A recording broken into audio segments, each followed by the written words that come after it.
Hi, Facebook. I'm Sherry Thompson of Luna Meraki Studio, and today we are going to be talking all about slabs. I'm going to wait for a few more people to get on before we start.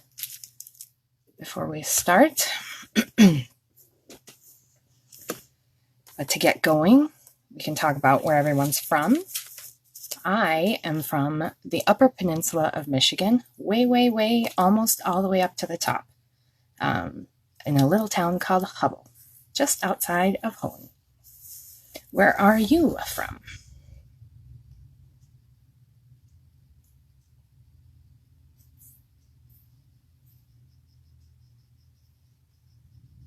I hope everyone can hear me.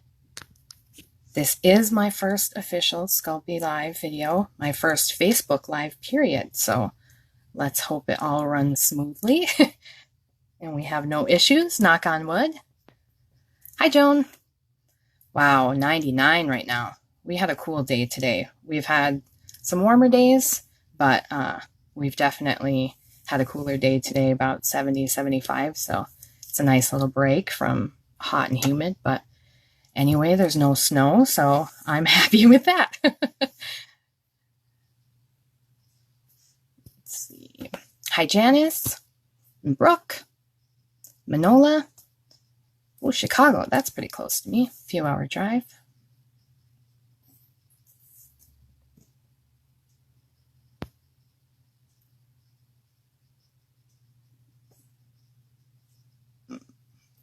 Making sure. Hey, Robbie. Wow, 103.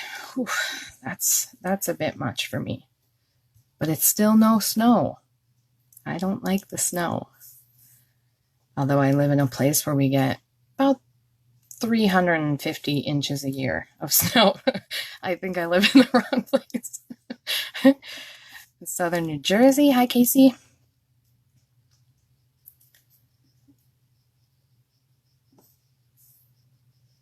All right. So today we are going to be talking about slabs. You can ask questions about slabs. Have any of you made slabs before? We're going to talk about what we like to do with them and some different options, what we can use them for, and we're going to make a few different slabs here, and hopefully it sparks some creative joy in you and you get inspired to make some awesome things.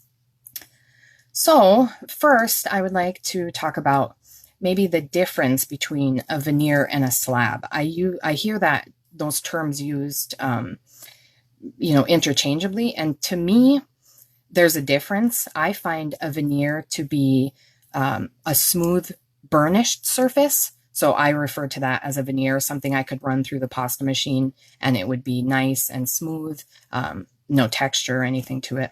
And then I consider a slab something that is dimensional and is raised above the flat surface. So I differentiate the two. I often hear them used the same way, but to me there is a difference. So use the terminology however you like, but that to me is the difference. So like this slab here, which is one we're going to kind of be working on today. I did burnish it down a little bit, so it's not raised up real high, but it's still not completely smooth. Whereas I find a veneer, focus, maybe not. Well, completely smooth anyway. No, it just doesn't want to focus. Well, so be it. So if you're just joining us, again, we're talking about slabs today. I would like to know, what do you like to make slabs with? What do you like to make with slabs, rather? I think my favorite is probably jewelry. I love to make jewelry a lot. I just find it versatile and fun and a wonderful expression of who you are and what you like. And yeah, I like it. Let's see, what else can you make? Hair clips and barrettes. You can cover jars, right? Make beads. Obviously, you can make canvas and wood tiles. I really like to mount on canvas. I think it looks really pretty. You can also, I think a really fun idea is making backsplash tiles for like a kitchen. You can make them all different. I think it'd be amazing. You make magnets, like, let's see, like paperclip style bookmarks. I mean, slabs are so versatile. You can use them for just about anything. Your imagination is the limit. Let's see here. All right, so we're going to switch this around and we're going to get working on our first slab here. And feel free, if you have any questions at all, I will do my best to answer them. Let's see. All right, we're going to flip this around here. Did it work? There we go. All right. Okay. So here, let's see, it might be a little bit bright. Hopefully the light is okay. It's hard for me to see. So if anyone is having issues with the light or the brightness, just please let me know, because it looks a little different on my phone than it does on my computer. So I just want to make sure everyone can see. Yeah, Janice, a veneer is usually thinner than a slab. I don't tend to make my slabs too thick. I do still like to keep them a little lighter, but depending on what I'm using them for, the thickness will vary. This thickness right here is a number 3, but you can is this a number 3? Yeah, that's a number 3, but you certainly could use, say, a number 2. That works just as well. Okay, thank you, Robbie. I hope I'm saying your name correctly. Okay, so first of all, we are going to start. This is Primo Black, rolled out on my pasta machine. And this is a super simple way to make, we're going to be making some animal print slabs today. So kind of, hopefully sparks your imagination and you throw your own little twist on it and come up with some fun color combinations. Can't wait to see what everyone makes. Hi, Rebecca. So I have this sheet here, which I believe was a number 5 on my pasta machine, of the new Primo Mint Green, which I'm just in love with. It's my favorite. I'm obsessed with it right now. Hi, Denise. So I have this sheet rolled out. I'm not going to worry about cleaning up the edges because it's just kind of a waste of time when you're going to cut it up anyway. Oh, hi, Pam from Australia, somewhere I've always wanted to go. So it's super simple. We're just going to take, you kind of want the edges to be ripped. So I'm going to work with this torn edge here. And we're just going to kind of rip little bits. And the best part about this is you don't have to be perfect. I mean, animal prints aren't perfect. So why do you have to be? Hi, Connie from California. And then you can just rip it and apply it however. You can do some that connect.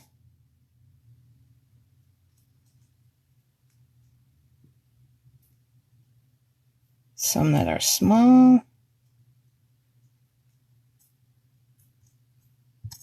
I love the organic, like easy nature of an animal print veneer slab. I like that piece is a little big right there, but you get the idea.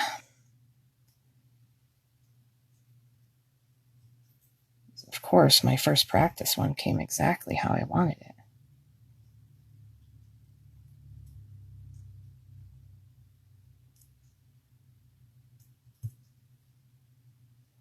Now I'm just going to get rid of those smooth edges because I want them to be ripped and kind of rough and torn.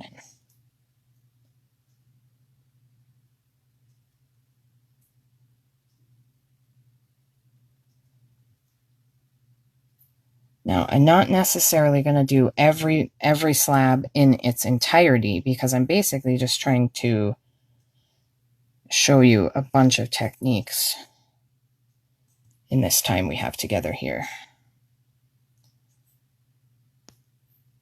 But you can see this comes together rather quickly. Of course, you can take as much time with it as you'd like.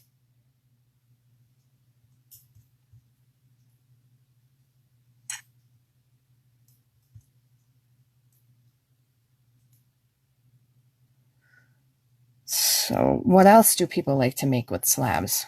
I'm always looking for new ideas myself. Lighter covers is another one that I think people can do.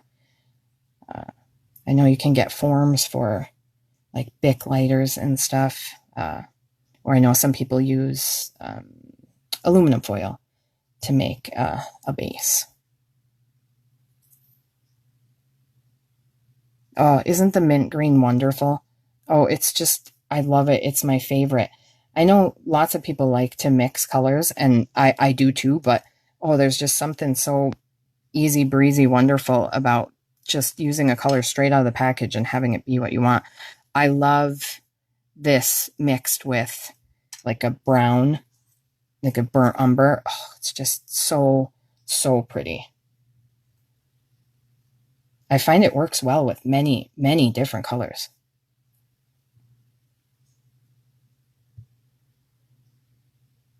Oh, coasters. Yeah, that's a good one. Do you apply anything? Do you apply cork or anything to the back of your coasters, Connie? Or finish them in any way? So it's just an organic pattern. And it's just fun and simple and easy. I mean, I know there's people who take little clay kits with them when they go on appointments to doctor's offices and what have you, or recitals and practice and stuff like that. This would be a super simple one to prepare, you know, with some deli sheets and just have a few stacks ready to go. And there you go. You have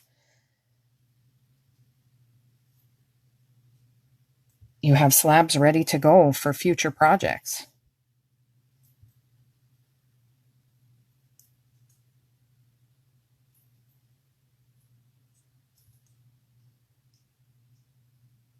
Yeah.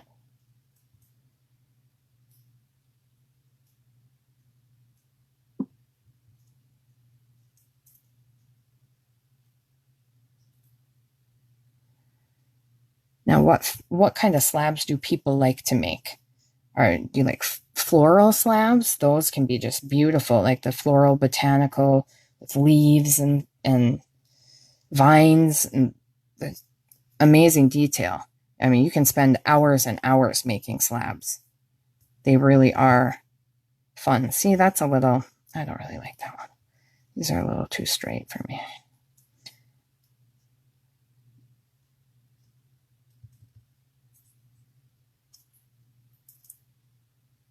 I think buttons would be another fun one. Fun buttons for purses or scarves.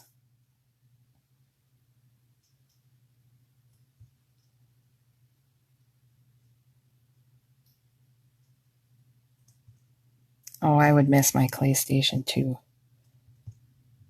This, if I have my choice of what to do, I'm at my desk all the time. There's just too many ideas and not enough time in the day.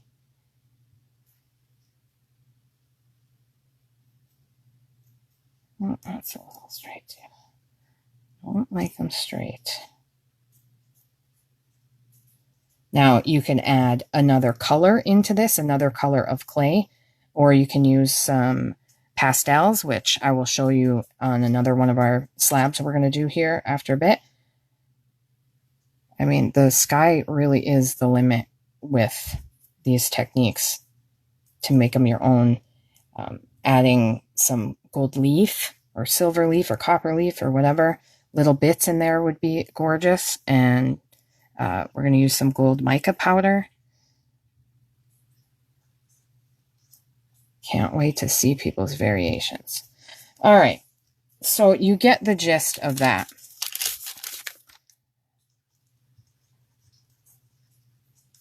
Now here, I just took a little bit of, I don't know which one I used, of the gold mica powder, and then just dabbed a little bit inside. I tried to keep it off of the raised parts, but if you get any of the mica powder on the raised parts, you can use a little bit of Scotch tape on those areas to pick up any mica powder wherever you, wherever you get it. So that gives a really pretty variation. All right. Let's see. All right, on to the next one. We've got a lot of ground to cover here, so we got to get going. All right. Our next one we are going to do is, this is basically the same technique as we just did, but I'm going to show you with the pastels. So I'm not necessarily going to do the whole, I won't do the whole slab, cover it. I'll just trying to give you a rough idea of what I'm talking about. So this is the new Sculpey Souffle, the yellow ochre, which I also love. Kind of obsessed with this color as well. This and the new burnt orange are really, I love them, but Souffle is just such a beautiful clay. I love the texture and the lightness, and I mean, it's just so versatile. Hi, Teresa.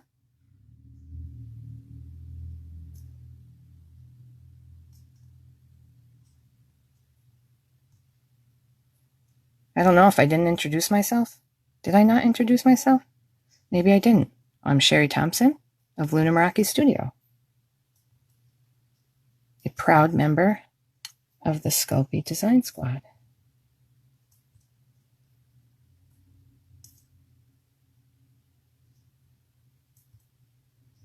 All right, so we're just going to keep same technique.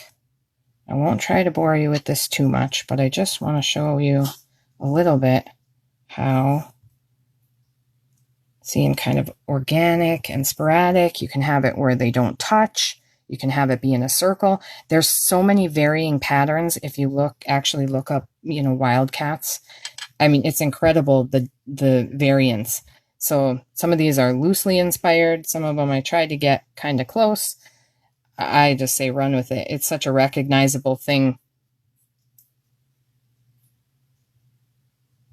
All right, we're going to do this. I'm going to do one more little row here, and then I'll show you what I did with and I don't use any adhesive or anything. It's clay to clay, so there's no need to add anything. No oven bake adhesive or liquid clay or anything like that. Super easy peasy. Hi, Jillian, or Gillian. Not sure how you pronounce her name. I know, like Gillian Welch. But then I have a friend, Jillian, so.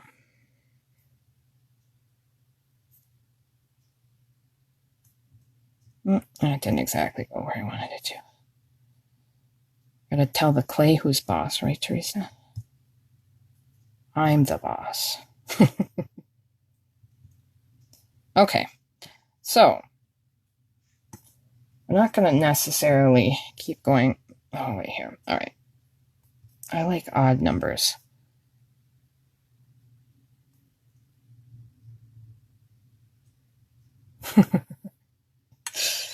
It's funny, Denise.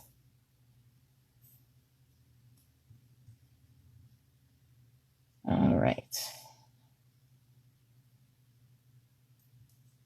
Now, you can definitely make this layer thicker if you want it to stand up higher, depending on how, thick you want your slab to be. You decide what works for you, whatever project.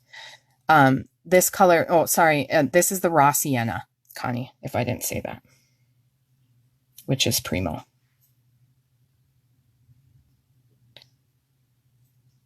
Hopefully you can find some right now. I know we're all struggling with the clay shortage a little, but I think we're on the upside of that hopefully soon here. So many new clayers since 2020.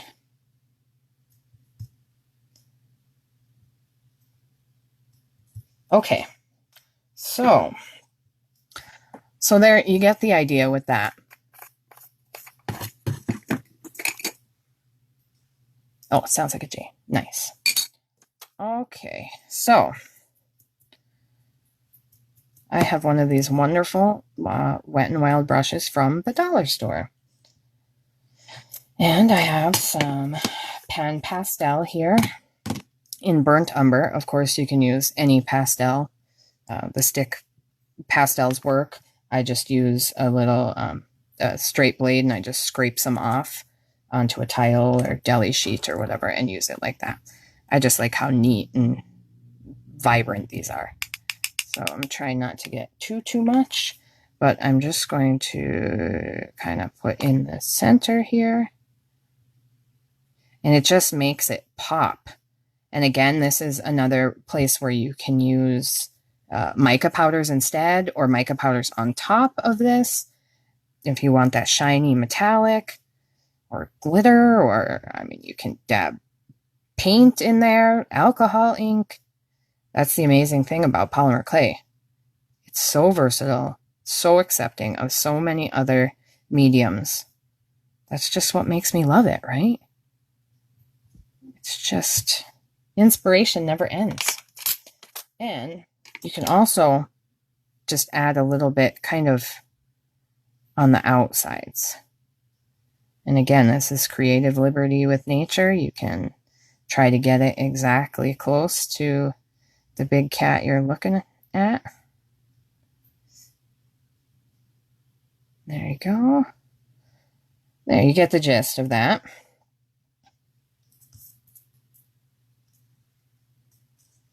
Oh, the new crafting area at the Dollar Tree is great. I love it. I'm all about affordable art supplies. I make a beeline for the art section. And slowly but surely, we're behind the rest of the world a little bit in terms of what we get. We're a small area, so we aren't privy to all the new things right away. But they're trying to keep up at our local Dollar Tree, and it's fun to see those items, because who doesn't love affordable art supplies? Okay, so now we have that one. So while we have this one done, let's take a second to talk about the back of your slab. So you can either texture the back of your slab. If you want to, before you start decorating it, you can use things like texture sheets to, roll it through the pasta machine with the texture sheet, or use your acrylic roller or a acrylic block, and imprint that texture on the back. I love making double-sided earrings and jewelry. It's I don't know, who doesn't like to get more out of their piece? But in a case like this, where I've already decorated the front, and I'm not going to, lay this on top of something else, which I don't generally do with a slab. I might with a veneer because it tends to be a little thinner, but I don't really like to do that because, you can get air bubbles and stuff in there. And you obviously want to avoid that. But if I were to be laying it on top of another sheet, another textured sheet or a veneer or what have you, another slab on the back, so you want to have reversible slabs, I would lay it down bit by bit. I hold it up and then I gently put it down all the way through the length of the sheet in order to get the air bubbles out of there. And I will even go, and give it a light burnish with a deli paper or what have you to join them together. And then if you do end up with a bubble in there, there's these wonderful little thin bug pins that you can just gently poke in there and smooth it out. And they really work wonders to help get the bubbles out. This I just put into a little piece of scrap clay. But they're very, very thin because they're meant to mount, insects and bugs, butterflies to board. So, but otherwise, if it's like this, one of my favorite tools is my simple where I'm trying to find my other one here. My simple needle tools. I mean, they are so wonderfully versatile. I mean, they're just incredible. Seriously, I use them for so many things. Different thicknesses of needles here. You do need to be careful. You can see that I bent these ones here. You need to warm up the needles sometimes, because sometimes they're made of different metals or nickel or something like that. So when you go to try to bend them, they're going to snap. So if you warm them up a little bit with a lighter or a torch or something like that, then you can bend it. And you want a little hook, maybe. I usually kind of hook the end so it will stay in the clay. And then this is just scrap clay that I formed into a pen shape and stuck it in. I do use a little bit of oven bake adhesive to kind of just make sure it's cemented in place, but it's not going anywhere. It's stuck in there. And it is incredible for making straight lines. I mean, this is a little bit less straight because there's texture on the back, but you get the idea that, you can just drag it along and you get nice straight lines, beautiful texture. I like an organic texture, so I just kind of scrape it along, do different, different textures. You can use stamps, whatever you can think of to texture the back. And then even if you aren't making them reversible earrings or jewelry or pieces, then at least the back can still look good. And of course you can, obviously this is kind of scratched and doesn't necessarily look good, but you get the idea. And you can add, mica powders to it or paint to it or whatever, and have the back look just as pretty as the front, because our earrings don't stay in one place. Jewelry doesn't necessarily stay in one place. So if you have it so you can reverse it, it just makes it that much more versatile. And I like getting 2 pairs of earrings instead of 1. Okay, now let's see. All right, so now we're going to do one that is a little bit more involved here than, let's see, we're going to do it with this and the black. Okay, so again, I have a sheet of the Primo Mint here. Let's see, how do I decrease bubbles on the base of the slab? So are you talking about like when you try to add the slab onto another sheet, or where are you getting bubbles when you are getting them? Is it just when you're trying to join 2 sheets, or when you're trying to add clay on top? If you're adding clay on top and you're getting bubbles, it's, instead of just putting it straight down, I would put it down and do like I did with the, putting the sheets together, and start in one corner and work your way over. And you'll pretty much always get an even adhesion.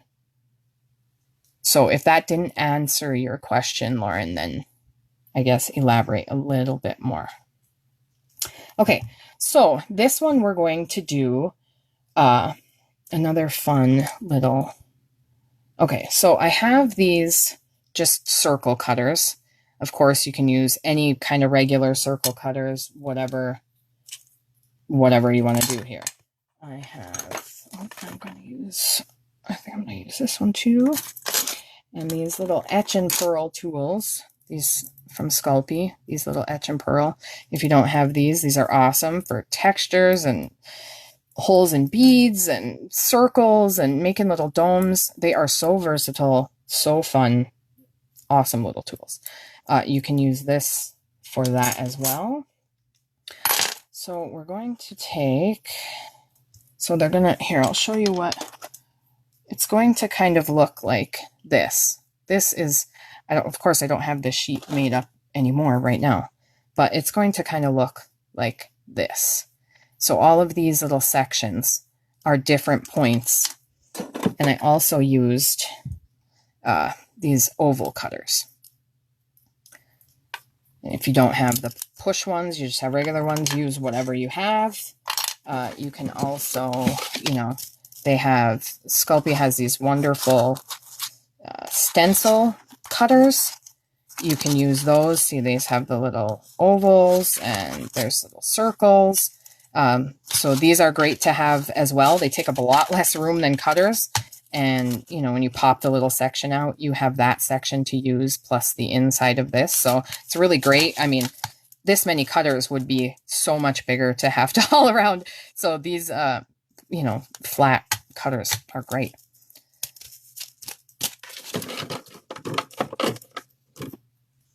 Oh, and making a flat sheet through the pasta machine.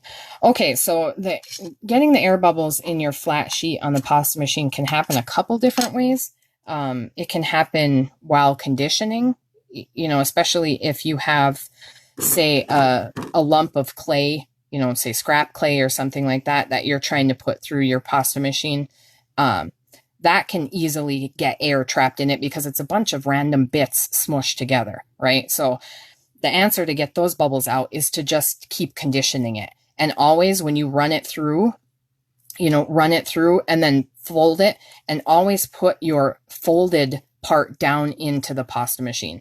So so it allows the air to get squished out of the clay on its way through the pasta machine. So you don't want to put it through this way because you'll get it trapped in there. And sometimes it's just a matter of continuing to put it through carefully and just watching how you fold it. So I hope that is helpful.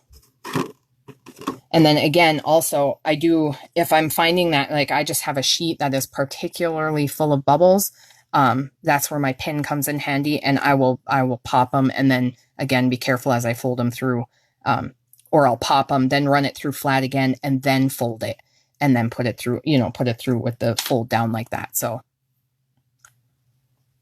you can turn the templates over for earrings.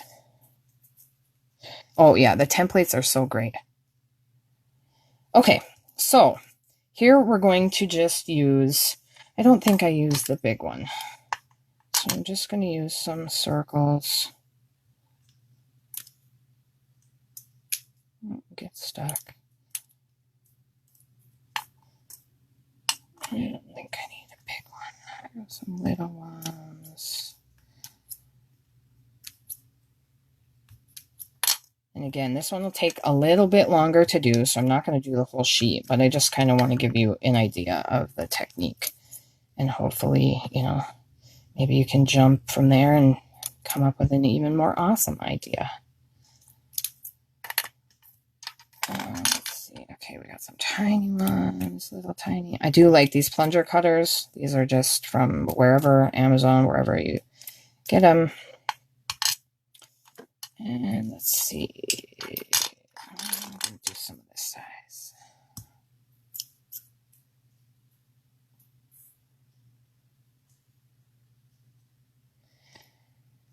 Yeah, I mean, it depends on the clay too, Lauren.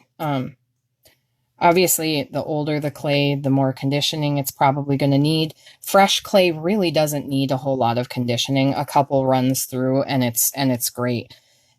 Yeah, I mean, you definitely can trap air by over conditioning, but like I say, in the terms of the bubbles, sometimes you can also knock the thickness down a little bit on your pasta machine, and that can kind of squeeze the air bubbles out, you know, just one click down at a time. But then again, if you go too thin for what you're needing it, then you can end up getting bubbles when you go to fold it through. So it's also just kind of knowing the clay a little bit too. Luckily, I don't have too much of an issue with bubbles. I have very good luck with Primo clay, souffle clay. I never really get any bubbles at all with souffle. It's one of my favorites.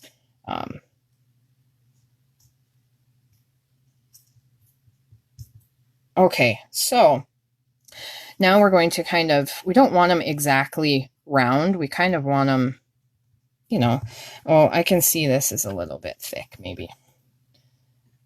That's okay. We can burnish it down a little bit.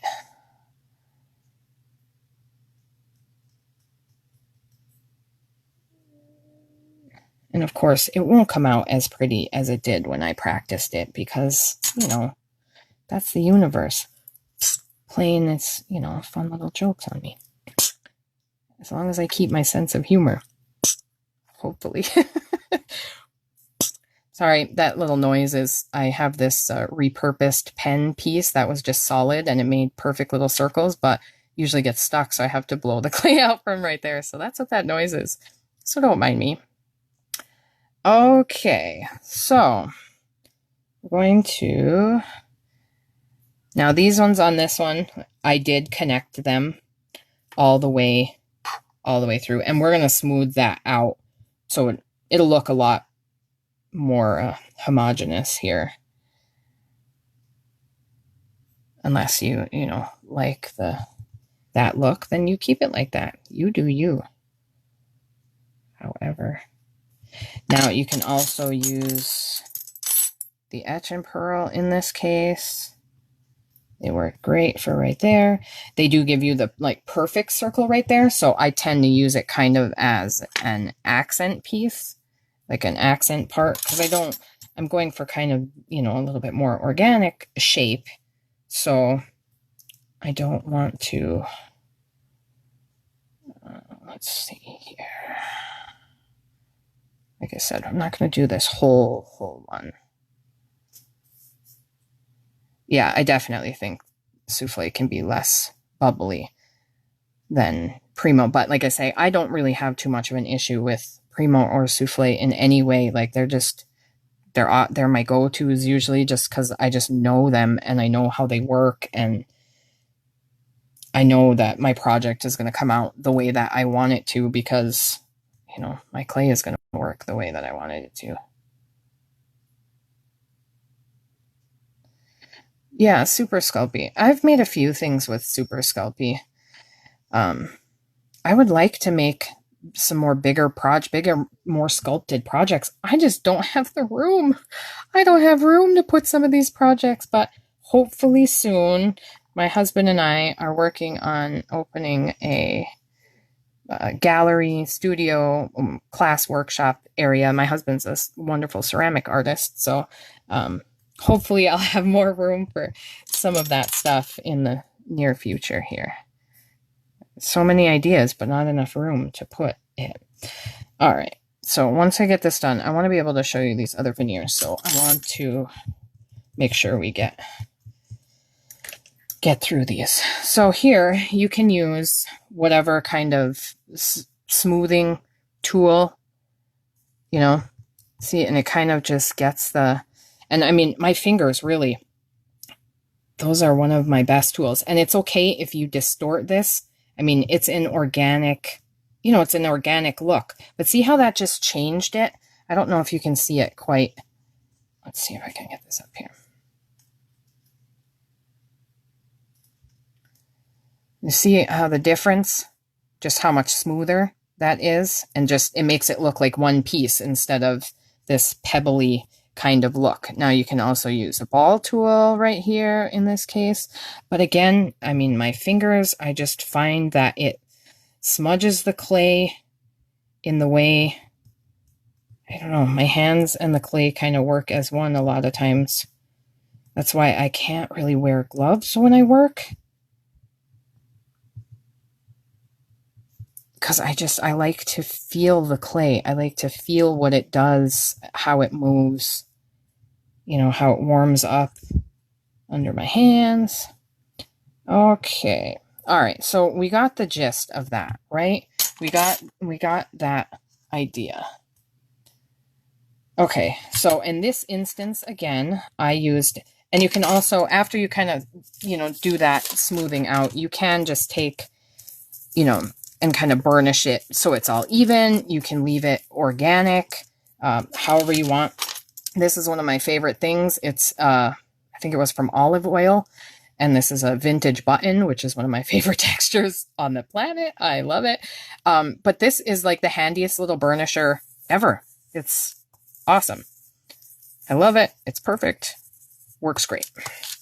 I also use those stainless steel soaps meant for cleaning like fish smell off of your hands. Those are great for lots of different things.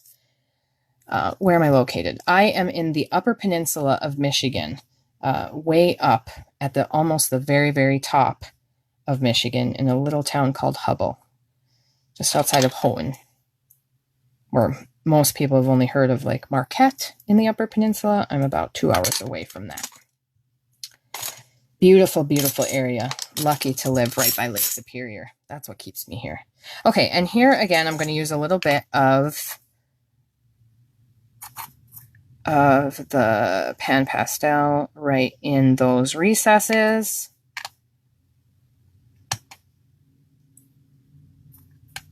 And here's another where you can add a little bit. I think it just kind of makes it pop and just gives it a little bit something extra.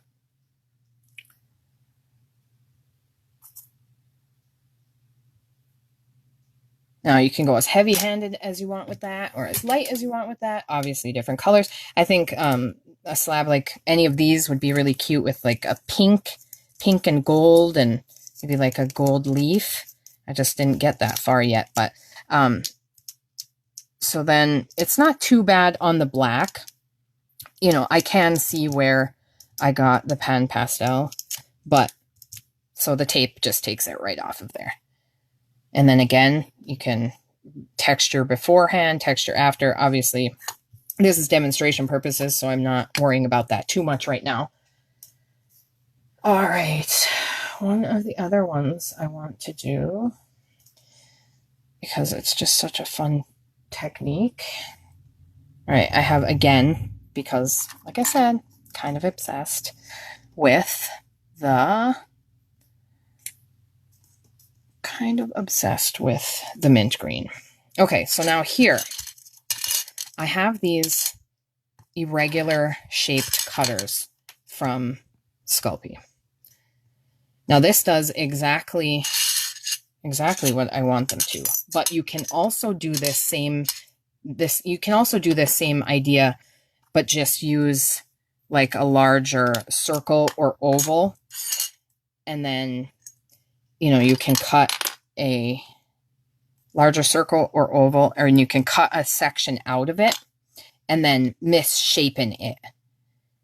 So it gives you that kind of, you know, that organic shape that we're kind of looking for in this. Is kind of the idea of what we're going for, kind of like almost an ocelot type of look or something like that. And again, so many creative liberties with this style. But so here, you know, you can use it however. So that makes a fun texture, or you can just let Sculpey do that work for you. You know, and use some of these cutters. And if your clay is sticking to the cutters, spray with water works to, you know, to release them, or a dusting of cornstarch, however you want to do it. Let's see, another one of these. Okay, let's see. It's kind of a small one. I might use a few of these circles.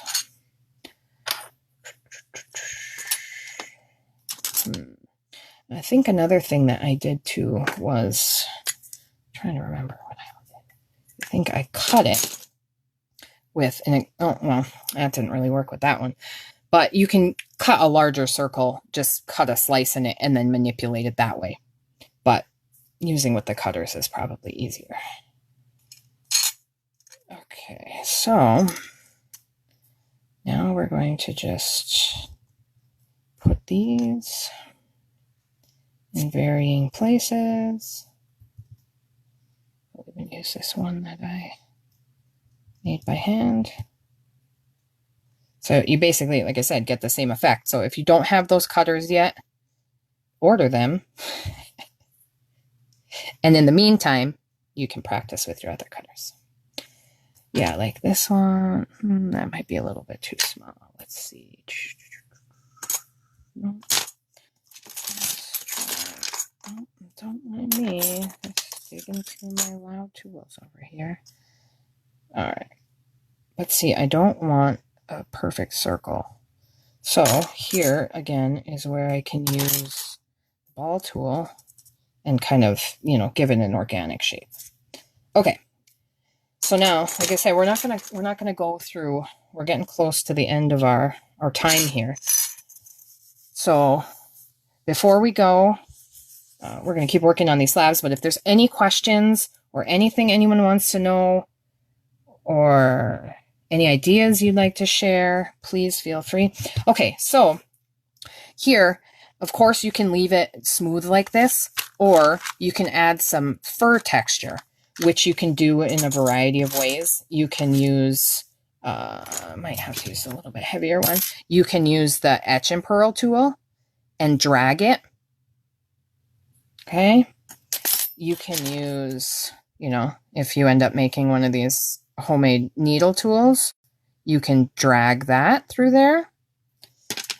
Or if you are fortunate enough to have one of these Christy Friesen Wow It's Awesome tools with this sharp end right here, this gives just a wonderful kind of cut texture and just adds the fur, you know, kind of hair-like texture. And again, this takes a little, you know, it can take a little while, especially if you got a bigger slab that you're working on. So we're not going to go too crazy with this, but I just want you to kind of, you know, get an idea of what you can do with it. And even if you don't have any of those other tools, you know, other straight regular needle tools can work. Even, I mean, toothpicks, really, toothpicks. I mean, when I first started out, toothpicks are just incredible, absolutely incredible. They're so versatile, the tools. But like I say, this tool has such a cool point on it and the wonderful angle. So it really just does what I need it to do right now. So, okay, granted, I'm dragging a little bit more because that clay is pretty fresh. But, so you get the fur texture idea. Now, I'm going to use a little bit of, pan pastel and just add some, and granted, you can see in this one here, I added some dots inside of these, which I just did with the etch and pearl tools.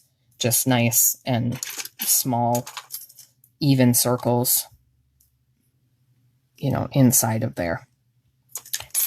And you can also, before, if you don't want it so raised up, obviously you can make your black parts a lot thinner, or you can just burnish it down a little bit before you start texturing, because then it won't drag as much of the clay through. So depending on the look you're going for, depending on how, you know, organic or perfect or shaggy you want it,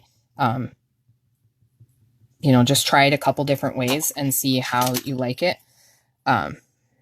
So yeah, I just add some, we'll do some to the smooth so you can see the difference. I mean, pan pastels are just so bright.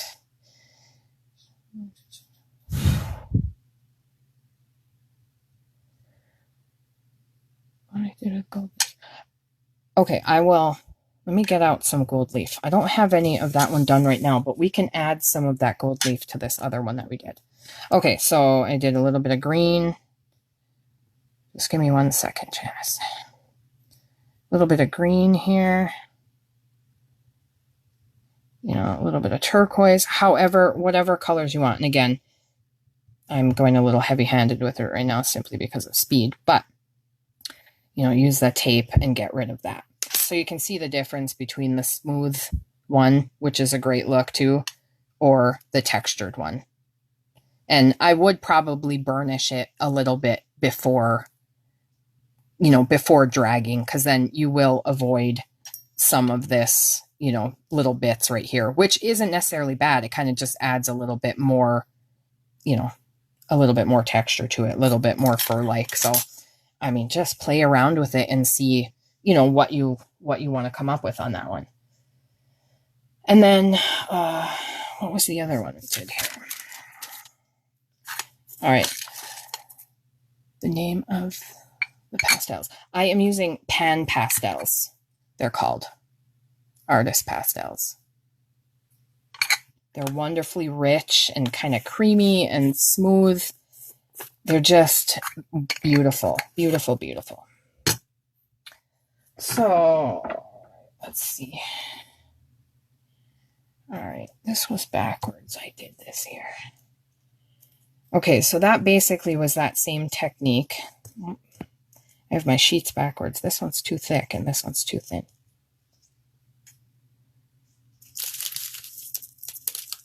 Do I have anything? Let's see. I might have a little bit of thinner one. No, it's pretty much the same. Okay, so basically it's kind of like that same technique we did on this one here, but we're going to, you know, instead of keeping them whole, instead of keeping the shapes whole, let's see, you can do the circle even. I'm just going to show you this real quick because, like I say, we are getting to the end of this here. So you can just, what we're kind of going for is a look like this. So it's thicker sides, you know, skinnier sides, ripped bits and pieces throughout.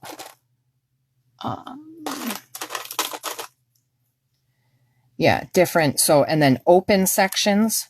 So we're going to have like a C or something instead of a whole circle. Granted, put the whole circles in there too. It's all just about varying patterns, organic textures. Yeah, like I said, these are a little bit higher than I would like them, but they are a slab. So the point is that they stick up.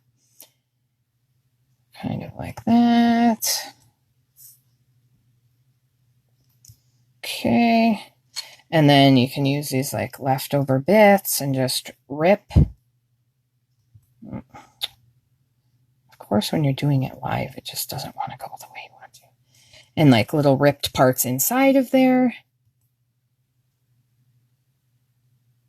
I mean, just play around with it. Have fun. You can use some of the ovals, you know, put it in there. And again, this is another one where it works. I like these kind of wild ones with the texture. But this, I would burnish it down before doing the texture there. And same thing, you can just drag it through. Otherwise, leave it smooth. I like it both ways. So really, depending on what look I want to go for is really going to depend on how I texture it or what I do. Okay. Let's see. Yeah, you can layer the pan pastels. They're wonderful. They really are great. They're a little bit pricey, but they last. I mean, I've had mine for quite a while now, and because they are so concentrated and so vibrant, you don't need to use as much. Granted, you can, like she said, you can layer them and add color on top of color. And I mean, there are just people who do incredible works of art with the pan pastels. Okay.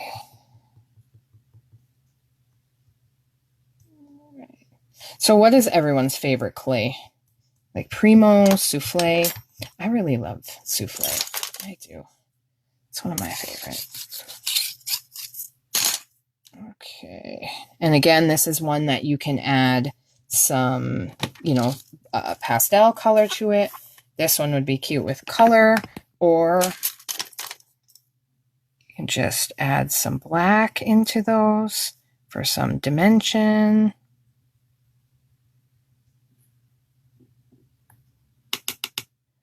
Yeah, you could put it before dragging. I did try that on another one. Yeah, and it does make kind of a sgraffito effect. Yeah, absolutely. Like, it's so versatile, these techniques all together in what you can do with them. And there, so you kind of get the idea with that, with the dark on there. But yeah, they end up looking like that. You know, something kind of like a wild animal. Like I say, kind of like an ocelot, or I don't know, snow leopard, or I don't know what. Yeah, Primo and Souffle are great. All right, let's see. Why do I feel like I'm forgetting to tell you guys something that I want to?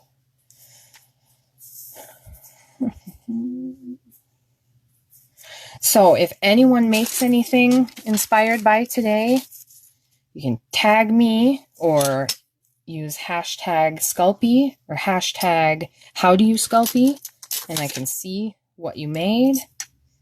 Hope you make some fun stuff. Think out of the box. Inspire me. Let's see. And I mean, there's so many different ways that you can make slabs, just so many different, and you can make them from super easy, you know, just using different stamps and then cutting out the shape and applying those shapes to, you know, a rolled out conditioned slab or a, you know, sheet of clay. And then you can color those with pastels or mica powders or paints or anything like that. You can do silk screen bits. You can texture the underneath and then apply the piece on top. So you have kind of a smooth texture on smooth on top and then a texture underneath, which can look really cool. I mean, you can do crackled shapes and pieces. Moku Megane is incredible for slabs. Dot paintings. These etch and pearl tools, you can really make some awesome dot paintings with these tools. Different color clays, and you can maybe use a cutter to kind of give yourself a little stencil, you know, a small little circle, and then it gives you, you know, a nice clean area to use, you know, to make your mandala shape. Oh yes, somebody asked for gold leaf. Oh, let's see. Let's try it on this. Oh, bumping my camera. All right, let's see.